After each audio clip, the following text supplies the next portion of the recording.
tudo começa com imagens, né? Meu pai trabalhava no Denox, no interior da Paraíba, numa cidade chamada Souza. Eles chamavam no assentamento do Denox. E a gente viveu uma infância muito singular por conta de que, nessa época, o Denox desenvolveu um projeto de irrigação nessa região, em tentativa de implantação de culturas não usuais no sertão nordestino. Então a gente vivia uma vida de fartura, era um lugar em que as pessoas tinham uma qualidade de vida excepcional, quem era funcionário do Denox. E essa infância, e com esse contexto todo de uma vida maravilhosa que a gente tinha nessa infância.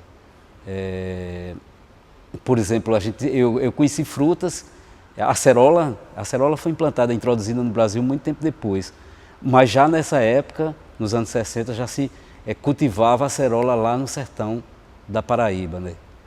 E entre outras frutas que a gente conheceu e que tinha acesso com muita facilidade, porque eles desenvolviam agrônomos e essa tecnologia aplicada à biologia, a gente viveu, como eu disse, uma abundância muito grande. E eu me lembro dessa parte da infância como muito forte, visual, né, dos campos de plantios, dos tomates em abundância, das frutas diversificadas e de uma vida social muito acalorada, porque meus irmãos mais velhos, eu sou filho de uma prole maior, de 7 irmãos, e tinha uma vida intensa na minha casa. A gente morava numa casa muito grande, meus irmãos estudavam fora, em Campina Grande, hoje João Pessoa. Quando vinham nas férias, traziam muitos amigos, então era uma festa muito grande. Em paralelo a isso, tinha uma outra imagem muito forte também, que é a imagem da minha origem no Ceará. Meu pai e minha mãe são de uma cidade chamada Icó, no Ceará, uma cidade muito antiga, uma cidade do século XVIII, né, e que teve um apogeu muito grande com o ciclo do gado, do couro, né, como falou Capistrano de Abreu. E a cidade enriqueceu muito, era uma cidade muito cheia de sobrados, e nas minhas férias eu ia passar no Icó. E era o contraste, enquanto que em São Gonçalo eu vivia essa coisa do mundo mais contemporâneo, né, do florescimento de uma tecnologia aplicada à agricultura na região, tentativa de desenvolvimento da região com irrigação. No Icó eu tinha um passado muito antigo, muito remoto, de sobrados, dos casarões, de verdadeiros corredores escuros, imensos, né, luz e sombra, né. Os meus familiares mais velhos, que moravam na cidade, e depois que meu pai saiu, meu pai se aposentou, a gente foi morar no Icó, voltamos para o Ceará. Quer dizer, na verdade eu nasci em São Gonçalo. E nessa ida para morar efetivamente no Icó, o impacto foi maior, porque a cidade tinha uma disputa política muito violenta, e vi muitos assassinatos, e os velórios, as mortes eram pranteadas de uma forma muito assustadora para mim, enquanto menino, né? Se vestia preto, todo mundo vestia preto. Os velórios eram aterradores para mim, porque era muito impressionante aquela imagem da tristeza. E já foi o primeiro contato que eu tive efetivamente com a morte, com uma certo grau, uma certa noção da dimensão da vida a partir da morte, né? Então foi muito impactante.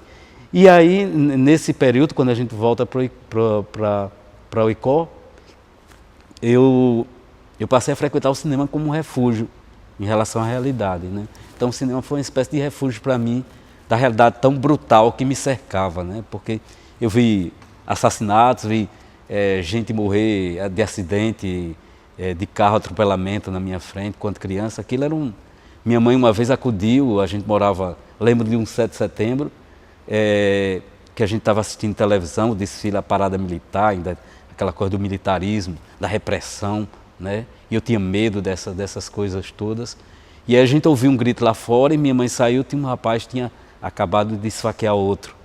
E aí ela correu para acudir o rapaz, ela dava uma de enfermeira nessas horas, e ela colocava a mão na ferida e com a outra virava para a gente se afastar, e aquele sangue Então essas imagens foram muito fortes na minha vida, né?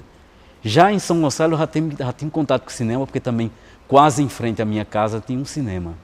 Então eu já brincava também com películas, com o resto de película que a gente tirava do lixo das sobras lá do cinema, né? Quando eles cortavam a película por conta de ter queimado. Então a gente fazia umas brincadeiras com caixa de papelão, contando historinhas, tal, fazia filmes imaginários, imaginários na cabeça, né?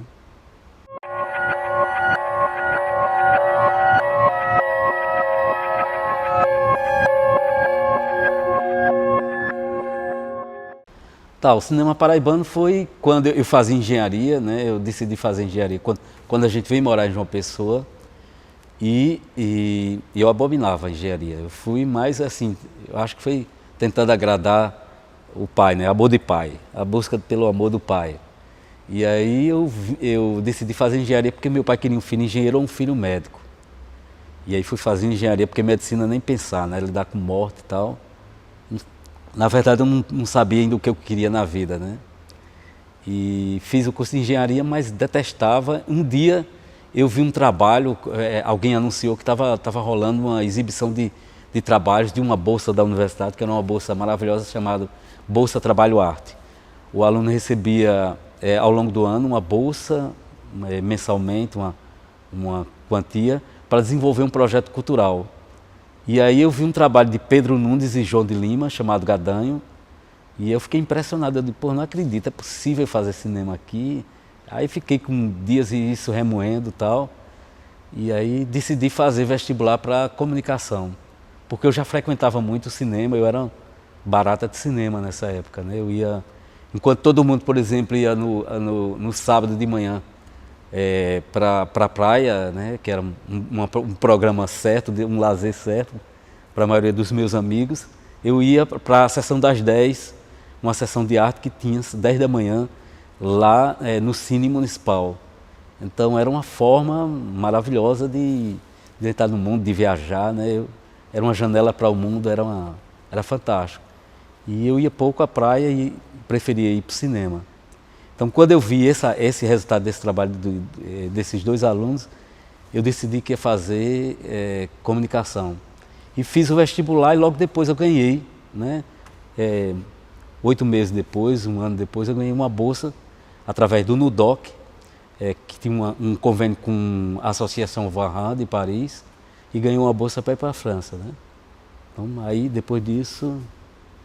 E aí comecei a ter contato, sobretudo com o cinema do ciclo de 60, o cinema de Vladimir, de Lino Duarte Noronha, né? E esses caras foram muito foco, uma referência muito forte à questão da problemática social da Paraíba, né? Um estado pobre, com a economia tão pobre e uma realidade brutal, né, social como essa nossa. E sempre foi um guia, uma referência para mim, esse cinema deles, né?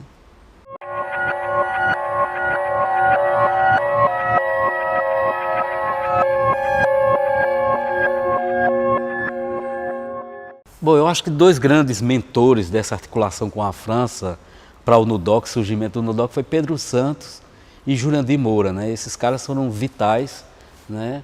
E se a gente tem hoje uma retomada, uma efervescência, um cinema forte, né, novamente na Paraíba, foi por conta desses caras, né? Porque o que eles fizeram dessa articulação com a França foi vital, né, para acontecer uma espécie de produção, né, crescente com o Super 8, né? E posteriormente também, enquanto o NUDOC se desenvolvia com o seu ateliê de cinema direto, a gente também tinha em paralelo, tinha um cinema indireto, era um cinema de contestação, né? Nada de formalidades, né? Sem regras rígidas, que era o cinema criado, né, a ideia para se contrapor à ideia do cinema direto, implantada pelos franceses aqui, foi pelo professor Jomar Monet de Brito, criou o cinema indireto, né? Então é a partir dessa dicotomia que a gente começa a ter e para a nossa formação foi maravilhosa, né? Ter esses contrapontos, né? Esse contraponto entre o cinema direto, né, seguindo as regras, o som direto, a ideia de perseguir fielmente o nosso personagem sujeito, né? Ser fiel a ele, tentar o máximo possível se aproximar do real. E o cinema de contestação de valores morais, de Jomar Muniz de Brito, né? Então foi maravilhoso esse contraponto, né? Que surgiu não só com o Jomar, mas também com outras pessoas também, porque esse movimento também se ampliou para outros professores, como Lauro Nascimento fez alguns filmes, né? De conotação extremamente homossexual, né? Que foi maravilhoso esse período. Né?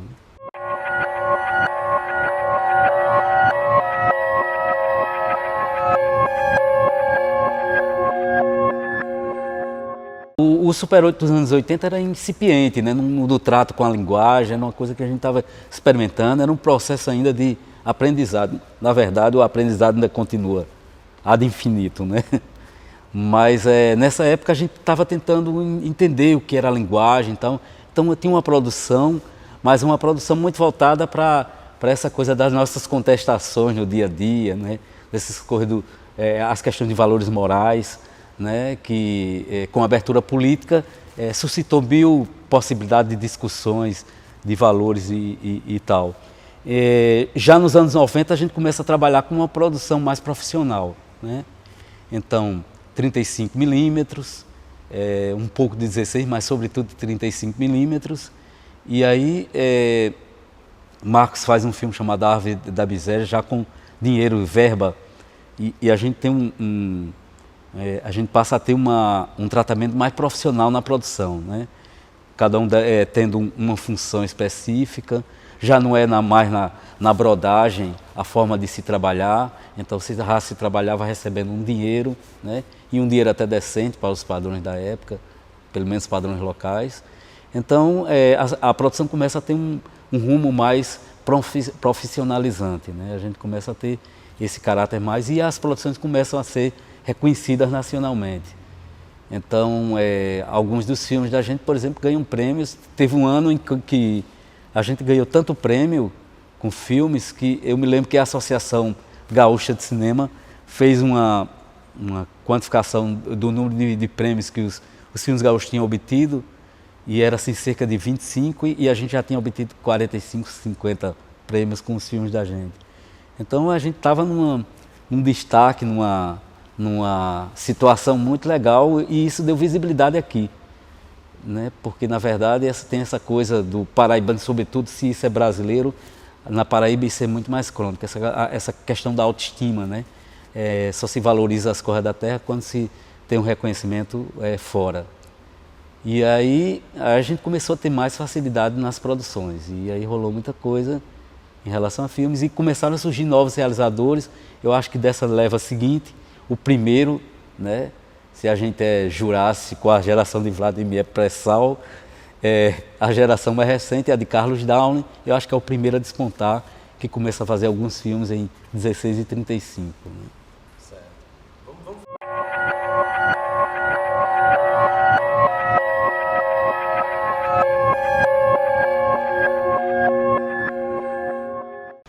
Bom, sobre essa relação 35mm, película e digital, eu acho que tem perdas e ganhos para ambos os lados. Se no 35 a gente tinha que estudar muito bem antes de ligar a câmera, né, porque o valor, o custo é muito elevado, no digital a gente tem a facilidade de poder ligar a câmera sem estar preocupado tanto com isso. Por um lado, você tem a possibilidade de se preparar mais antes de ligar a câmera, no caso do 35, né, da película.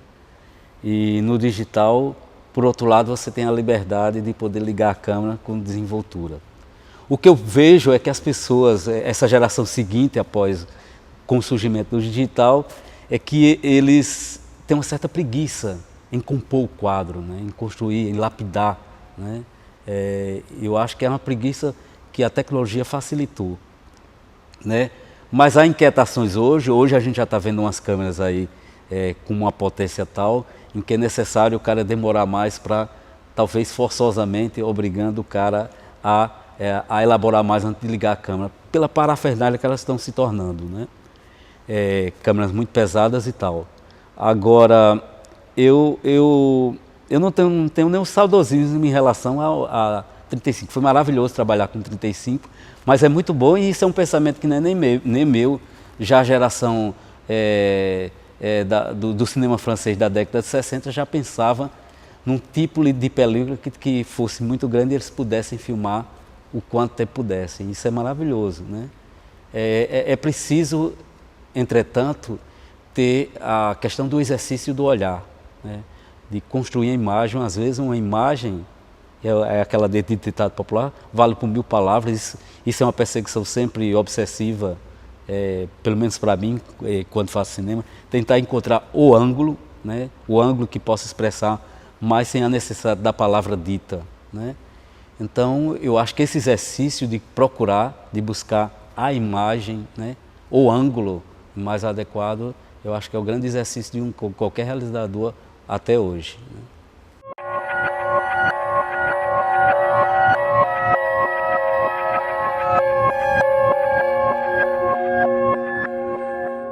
Eu acho que a tecnologia avançou muito. Eu vejo um cara hoje com 20 e poucos anos, já com habilidade, com uma facilidade, uma predisposição no trato com a linguagem. Essa nova geração, por exemplo, está tratando um cinema de gênero aqui, é maravilhoso. Os caras estão conseguindo fazer efeitos e encontrar soluções fantásticas. Eu acho que é o exercício com a linguagem que faz o cara ir amadurecendo. Então eu acho que tem muita coisa boa rolando por aí, sim. O que a gente tem é uma infinidade, como a tecnologia democratizou o acesso, aí você tem muita gente fazendo. Claro que tem muita coisa ruim, mas tem coisas maravilhosas e você vê que o cara já novo já começa a ter uma predisposição, uma facilidade em lidar com a linguagem do cinema. Isso é muito, muito legal. Isso é por conta da facilidade do exercício que a tecnologia promoveu. Então não vejo nada, eu acho muito positivo o que tenho visto em termos de produção do cinema paraibano. Hoje, por exemplo, você tem meninos no interior em que pesa o fato de estar fazendo uma produção com gente profissional, né? Uma mesclagem de gente que está iniciando com gente profissional nessas produções aí, sobretudo na composição da equipe técnica dos filmes, mas a gente já vê um virtuosismo, uma qualidade na produção, mesmo nos primeiros filmes. Eu acho que é por conta dessa facilidade com a democracia que a tecnologia promoveu. Então as pessoas estão sim fazendo um cinema. Hoje a gente tem um cinema forte, eu diria, sobretudo curta-metragista, né? Que eu acho que a gente precisa avançar também, né? Não é que o longa-metragem é o fim, para mim de jeito nenhum. Eu adoro o conto como adoro o romance, mas é preciso avançar também numa produção em longa-metragem aqui. A gente tem mais produção de longa. Agora, a gente está tendo uma produção forte em todo o estado, né? A gente tem uma produção forte em João Pessoa, Campina Grande, como tem em pequenas cidades. Tem filmes feitos em pequenas cidades de 3, 4 mil habitantes que estão ganhando prêmios nacionais. Então, aí, as pessoas estão... Eu acho que essa exposição excessiva em que pese as perdas, mas os ganhos são que as pessoas estão tendo mais habilidade, uma facilidade mais cedo para lidar com a linguagem do cinema, né?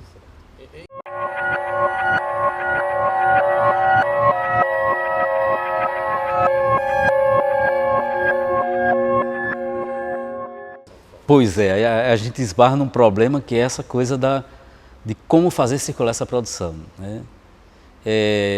O que a gente tem feito, né, a minha militância, tentar, né, a partir de 2 projetos, um chamado Viação Paraíba e o outro chamado Projeto Laboratório Jabre, tentar tanto estimular o surgimento de realizadores, né, por mais absurdo que possa parecer isso no interior do estado, mas a gente tem conseguido, tem surtido um certo sucesso, a gente tem tido sucesso dessa empreitada aí, né? A gente tem realizadores produzindo em pequenas cidades, mas a gente também precisa fazer essa produção nossa ser vista, né? E uma das estratégias tem sido estimular o surgimento de festivais no interior do estado, que a produção daqui circulava muito mais fora do que dentro do próprio estado. Esse é um problema sério, eu ainda não tenho uma solução para isso, né? Eu só sei que cada vez mais a gente milita no sentido de levar esses projetos para o interior e fazer com que as pessoas passem a ver o cinema paraibano. O que vai acontecer a partir daí é por conta de um interesse pessoal, por exemplo, numa turma de 20, 30 alunos que a gente faz num curso desse no interior, surge um, dois, e esses caras vão fazer o diferencial em sua cidade. Isso é maravilhoso. Eu posso pegar dois exemplos emblemáticos, que é a cidade do Congo, né, que tem um festival de cinema já consolidado, é uma cidade pequena, bem pequena, do interior da Paraíba. Eu acho que o Congo era pouco conhecido. Hoje o Congo é mais conhecido por conta, sobretudo, desse festival que surgiu lá e dos realizadores que também estão produzindo filmes lá. E certamente a população está tendo acesso. O ano passado o festival tomou outra forma, depois da quarta edição, e ele foi para a rua. Ele está numa tela gigante na rua, né? A população inteira da cidade massiva vai para o festival. E o que a gente tem feito também em termos de estratégia de militância é estimular o surgimento de professores, a participação de professores nos cursos que a gente faz, porque o curta-metragem é um excelente instrumento didático, né? Sobretudo para essa dinâmica hoje em que as pessoas estão expostas cada vez mais ao audiovisual. Então, o professor utilizar o audiovisual na sala de aula, eu acho que é um grande instrumento que ele tem à mão. Então são essas as estratégias que a gente tem tentado implementar, né? Ações no interior, projetos, através desses projetos, para ver se a gente começa a estimular as pessoas, despertar o interesse em conhecer o cinema local, né? Fora isso, o lado de profissionalização é complicado, né? De gerar dinheiro com essa produção. Eu não sei ainda, nunca pensei sobre isso, porque eu estou mais nessa militância aí, mais primária, vamos dizer assim. É preciso a gente, enquanto grupo de pessoas que estão envolvidas com o cinema, é preciso que a gente comece a se organizar nesse sentido de conseguir recursos a partir do filme como um produto.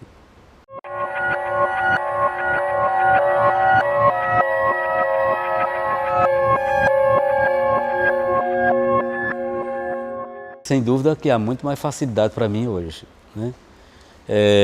Hoje a gente tem, claro, ainda tem uma luta muito grande porque a mentalidade do gestor público em relação à política para a cultura ainda é muito travada, né?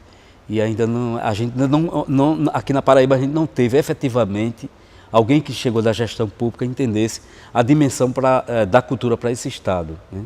Então a gente não tem uma política construída realmente.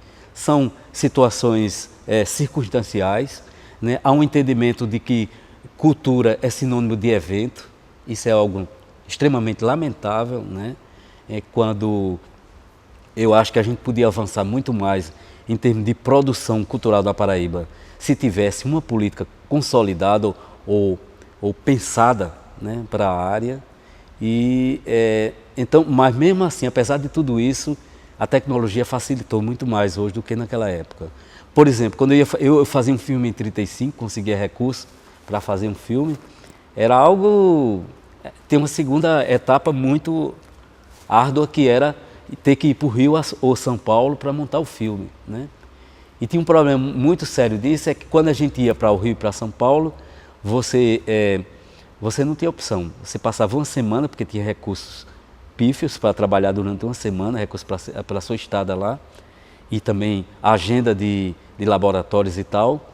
E se você decidia depois alterar o filme, já não tinha mais jeito, né? Então aquela semana era a semana decisiva para o filme. Tem alguns filmes meus que eu queria tirar um plano ou acrescentar alguma coisa, mas nunca pude fazer isso porque só tive uma semana de condições para estar no Rio, né, para fazer o filme. E hoje não, hoje, por exemplo, eu passo 2, 3 meses montando um filme, passo uns dias, tem um distanciamento, é muito bom às vezes você ter, porque você está tão envolvido com o material que você acha que tudo é maravilhoso e não é bem assim, né? Então é preciso um distanciamento às vezes para você dizer, pô, isso aqui, posso acrescentar isso ou suprimir isso aqui. Então essa coisa é muito legal, mais uma vez, batendo na tecla da democratização da tecnologia, né? A gente não tem mais que ir para o Rio e para São Paulo para montar os filmes.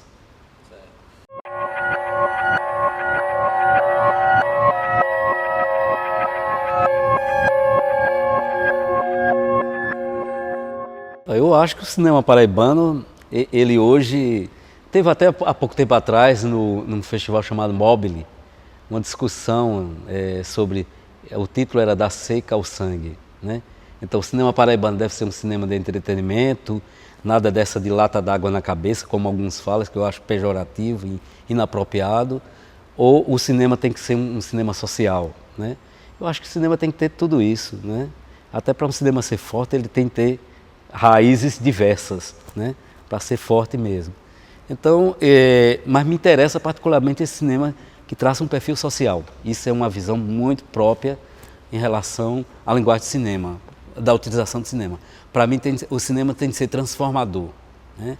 Admiro, acho louvável o cinema que você entra numa sala de hora e meia, se diverte, sai e tal, mas isso não me interessa tanto quanto me interessa um filme que me deixa reflexões sobre a realidade. E uma das coisas que me incomoda muito mais no cinema paraibano é o fato da gente não intervir tanto, como você falou, no dia a dia das pessoas. Eu acho que a gente tinha que encontrar meios, mecanismos para que esse cinema que a gente faz chegasse mais às pessoas. É a questão da identidade, que eu acho que é algo preciosíssimo, né? Construir uma identidade, quem somos, né? A partir dessa relação com o mundo globalizado, para a gente não se perder. Porque a gente não é centro, a gente é periferia. Então a gente tem que se firmar para não ser eternamente a periferia. Ou não existir periferia, todo lugar ser centro. Tá? Então é importante que a gente tenha uma cinematografia aqui forte que fala da identidade da gente. Mesmo um filme de entretenimento, para mim ele é muito válido, porque se ele é feito aqui dentro da nossa cultura, das nossas relações como seres em sociedade, a gente já está traçando um perfil de identidade do paraibano, né? A forma de falar, a cenografia, a paisagem, mesmo o cinema assim para mim é válido também, né?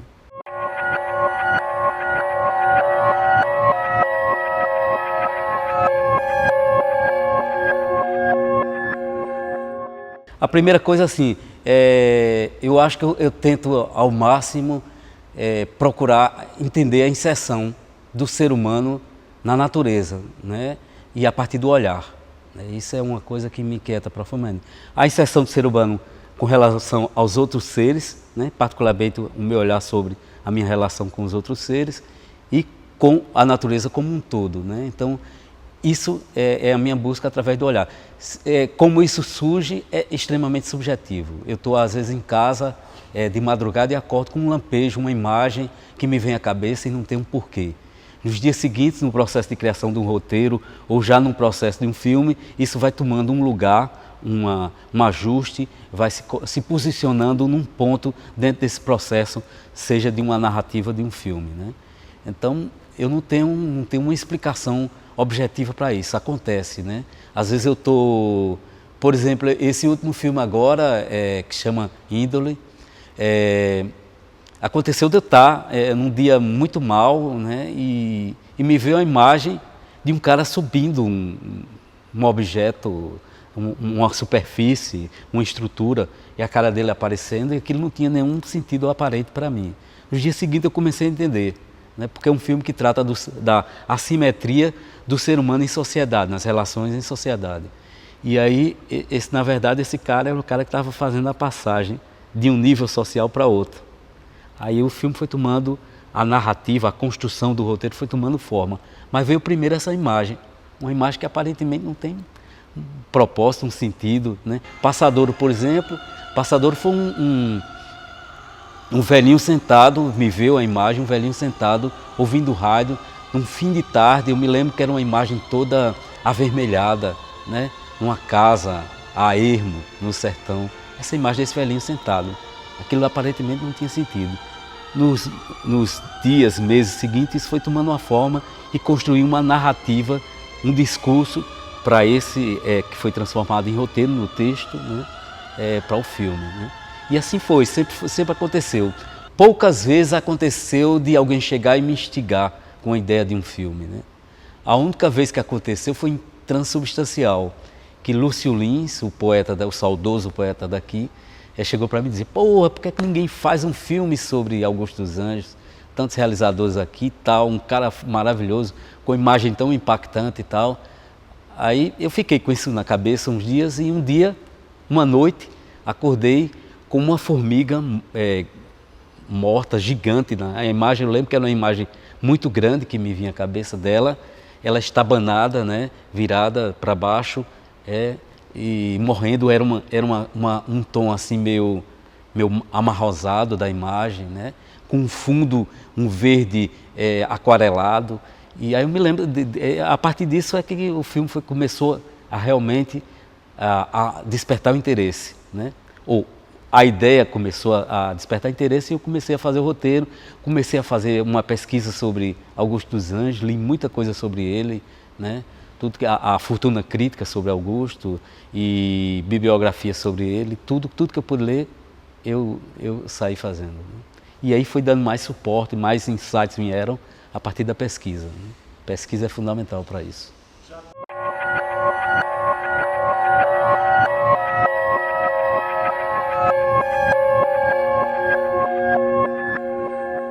Aconteceu da imagem que eu querer não conseguir, a gente não conseguia atingir, e aconteceu de uma imagem que eu não esperava que rendesse tanto, ela rendeu muito, né? Mas, de qualquer maneira, sempre é frustrante para ver o material depois. O processo mais doloroso para mim é depois que eu filmei, porque a imagem na cabeça é perfeita. Mesmo que ela tenha furos, mas ela é perfeita, é a imaginação. Agora, quando você coloca aquilo, materializa isso, e aí depois você vai ver, é muito frustrante o resultado, sabe? Inicialmente, eu tenho que me adaptar. Não, estou no mundo imperfeito, somos imperfeitos, a máquina é imperfeita, esse processo é assim mesmo, eu tenho que me adaptar. Por mais que a gente tenha feito tudo para conseguir chegar à imagem que eu tinha imaginado. Por mais, mas assim, mesmo assim não. Tem que digerir. Agora, como eu disse, acontece casos de eu não imaginar que aquela imagem fosse ter tão rendosa, né? E aí a gente ter depois um resultado muito legal. Também acontece isso. Mas em geral, depois que eu filmo, eu passo uns dias sem querer ver o material, porque eu sei a frustração, o impacto que vai ser em relação ao que eu imaginei e o que foi possível de fazer.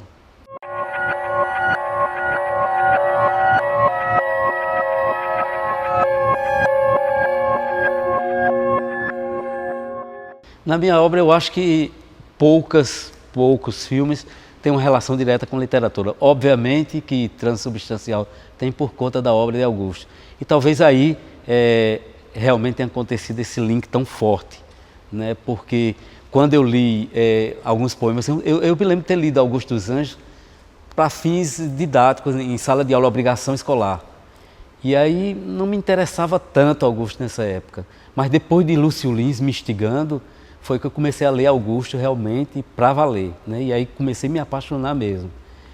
E a partir de... tem um poema dele, eu não me lembro agora, me foge a memória, que diz: assisto agora a morte de um inseto. E nessa mesma noite eu sonhei com uma formiga morrendo, né, em macro, na tela gigante, que era a minha imagem do sonho na cabeça, né? Então essa relação foi muito direta, né? Mas normalmente a literatura, dependendo do tema que eu estou tratando, ela me serve de base, sim, de fundamento no processo da pesquisa. A literatura me dá muito insight, me sugerem ideias que eu não imaginava e de repente isso aqui pode, nem imaginava, vem sem ter nem porquê, né?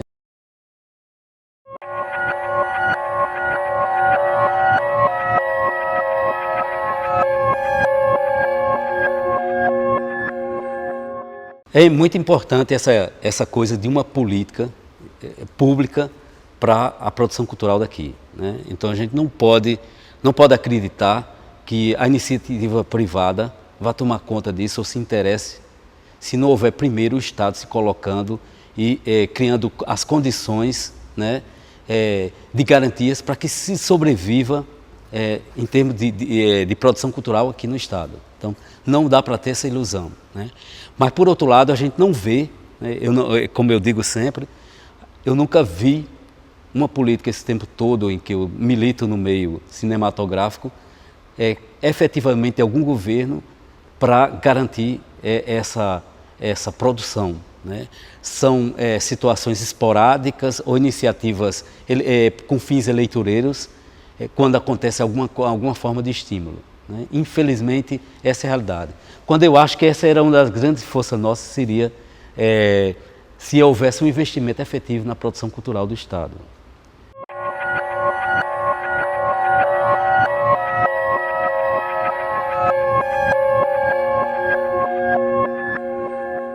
A ideia de implantação do curso de cinema na UFPB foi maravilhoso, né?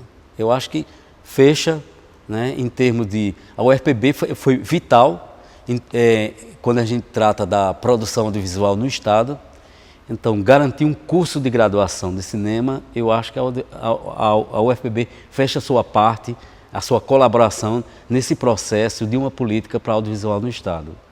E eu quero crer que a partir de agora a gente vai ter pessoas formadas, né, já com uma capacitação melhor na área de cinema e que podem desenvolver esse viés mais profissional no Estado.